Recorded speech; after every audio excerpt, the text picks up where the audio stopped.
We get our materials from our advertisers. Yung mga advertisers, sila yung mga pinibenta na.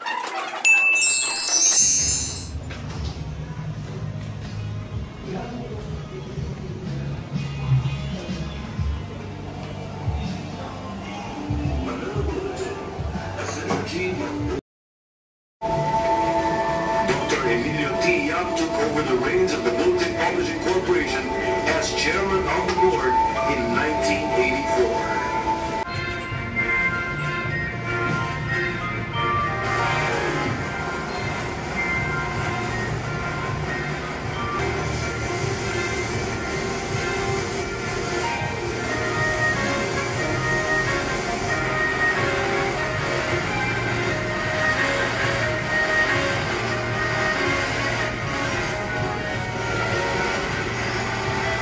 February 2, 2000, Manila Bulletin celebrated its centennial year.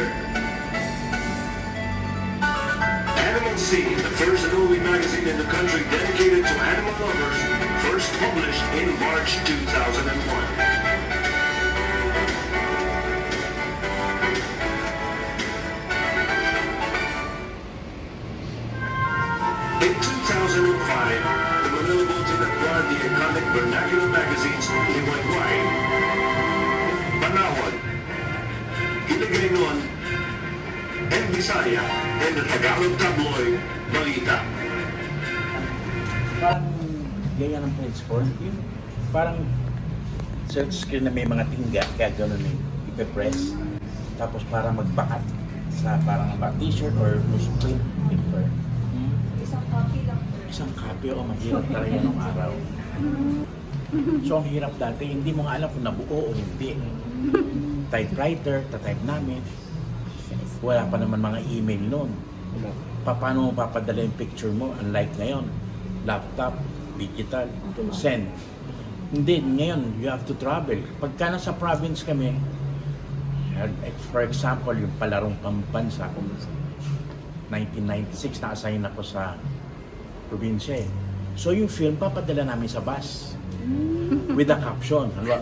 Kami rin ang first musical, hindi na lang dyan nalagay. Kami rin ang first scented. Ano ba, ang papaad mo, isang buong page, ano ba, ito, 177,000. Before, 300 nga ito, binabahan namin. Halimbawa, ito, tapos scented ka naman, halimbawa, fabric, mabango. Kaya yung may time na may nagpaano dito, surfboard, hindi ko alam. Pagpasok mo pa lang, ang bango na kasi ink. You can try it. Picture kayo. Try mo daw siya yan. Idaan sa bihira na kagano'n ka. Okay. Hello. Picture ka namin. Paano po? Asang picture dire yun? Nice. Dok. Mag-picture lang yung picture. Capture. Wait lang daw. Sige daw. Ako din dyan mamaya. Wait lang daw. Abay tayo, Ken. Sige daw. Ikaw muna daw. Picturean kita daw. Sige na. Mas nagalabas lang ba? Hindi naman. Kasi hindi siya mag-ano. Nice. Nice. Parang lumalabas. Ayan, try din po natin yung 3D. Ah, okay. Yes, tama. Ibat ako, ma'am. They're using 3D. Typewriters that they used.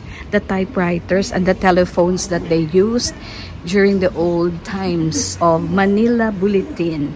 Ayan, oh. Historical na yan eh. Yung mga typeset nila. Nako. Tsaka yung pahirapan yung pictures, pinapadala daw po na mga pictures. Wow.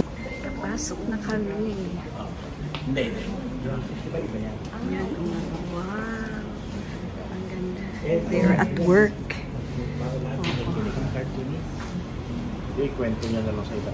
Yung editorial room, yan yung maingay na bandang 5 or 6. Andyan na yung lahat ng mga istorya ko nasa yan po. Kasi usually lahat ng nakadeploy yan eh.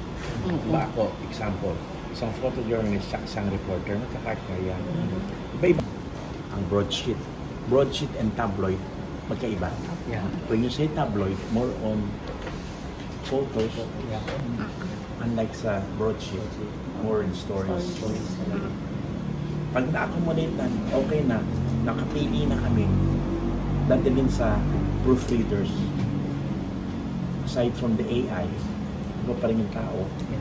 Wrong grammar, spelling, lahat na, ipapatik. Tinatapos na, dadalhin sa editor-in-chief. Pipiliin na kung anong pwede. Yung mga current issues, current events. Social media editor, lifestyle editor, entertainment, sports. Nakakalitid pa Star Wars. Yung bida. Sila yung bida. Siya ang Chinese na translator namin. Kasi may mga readers tayo sa Chinese. Sa translate. Eh, walang tao doon. So, sila mag-feed dito. Mga correspondents. Oo, babayaran din na. Nabayaran ko kahit sila sa atin. Tayo naman ibabayad rin. Exchange.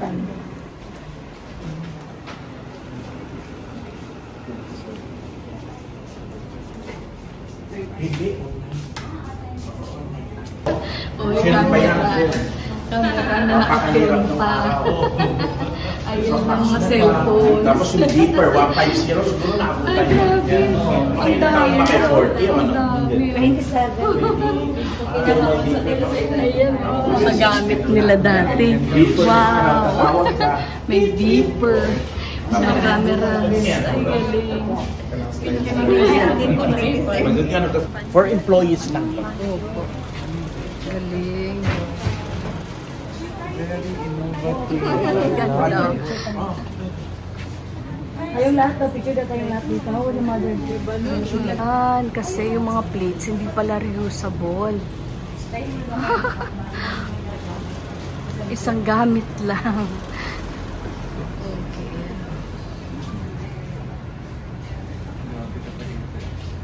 Very creative. How nice.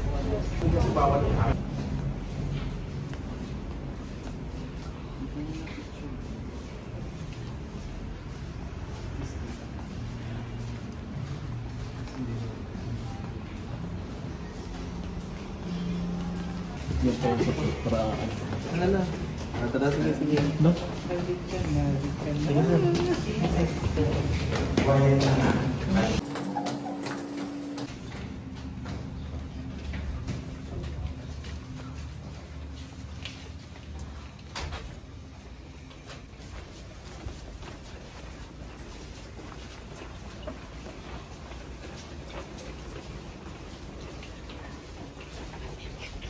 You can take pictures. Wala kang makikita. Hydroponics din pala sila. Oh. Ayan, collection pa ng may-ari.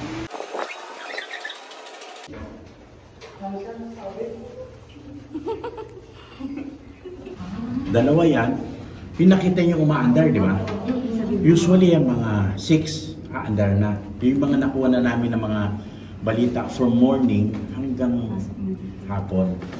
Paandar rin na yan. Mga 2 hours lang yan. Tapos tuloy-tuloy na yan. Zero casualties kami dito kasi wala naman during operation, wala yung maiipit kamay kasi nasa loob lang sila ng room. Halimbawa, ikaw nakaasay sa panel A, panel B, panel C. If something went wrong, usually napapatid ka eh. Di ba? Mabilis. 100,000 copies a Oo, day. a day. Ngayon 100 na lang Parang po. 100 na lang. Okay. Kasi nag-into ano kami, PDF, Internet email. lang oo. po eh, no? Ito yung plate making section. Yung plates na nakita nyo, Doon sa taas, Yan, yung yung ginawang mga ceiling na ang Disposable ganda. yan. Before we do it manually, halimbawa yan,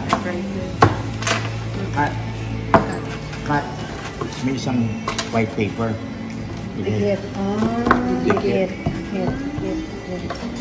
Yung ano na tayo, millennial, Gen Z, through computer room. Computer na. Bagsak dito. O, okay na, go na. I-print nyo na. Lalabas na sa plates yun.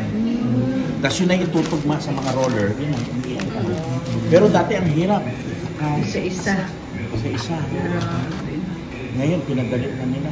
Through plates na sa computer, mga graphic artists. Yun yung kanina second mo may aso. Sila yung mga graphic artists natin. Mga layout artists. Pag na-layout, go na yan. Kasi ito, template lang yan eh. Babaguhin mo yung date. Tapos, ito mga picture, araw-araw, iba naman yun. Halimbawa, yan. Ito, ads. O, ba, 177 isa. Siguro mga 85,000 to. O, ito, more than. Ayan, super mall. O, ito, 177,000. Ayan. Ano ba na dito? Sa printing ng ano, sir, yung mga Sense and Style. Dito rin. Dito rin. Doon din po. Oo. Iba ang Ng schedule magazine? niya. Yung magazine niyo May po. isa, halos sa baba rin nito. So yung mga tinta, yung ink na ginagamit namin pala is soy-based. Soy. Para environmental friendly. Environmental Pero hindi siya friendly. edible. Yeah. Tapos, ang makina namin is powered by air. Tahimik yun. It's a combination of Heidelberg and Mitsubishi. Dalawa lang nagkaroon nun sa Japan ng ganyang klase yan. Saka sa Philippines. Kasi yan, para yung laptop, yung mga chip, nagbawa, 1 terabyte. I-upgrade mo magiging 2 terabyte. Daw lumiliko. Yung mga...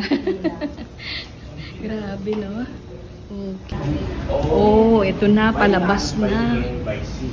Wow, by land, by air, by sea. Dito, south and west yan. Tapos yung sa plain naman, sa Cebu. Anong gusto niyo maging kulay? 1,000. Color, okay na. Blue. Hindi naman tayo magkakilala, di ba? Yes. Wait lang, sir. Meron sa kaliwa. Yes. Ha? Wala. Dito. Wala din. Naka-long sleeve ako. Yeah, wala. Para itago, di ba? Wow. Check lang ito eh. Magic. Ibang kulay na. Hala! Wow!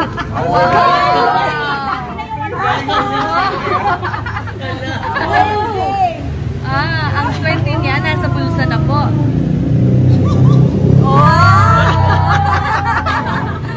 Galing nga. Wow, grabe si Sir Mon.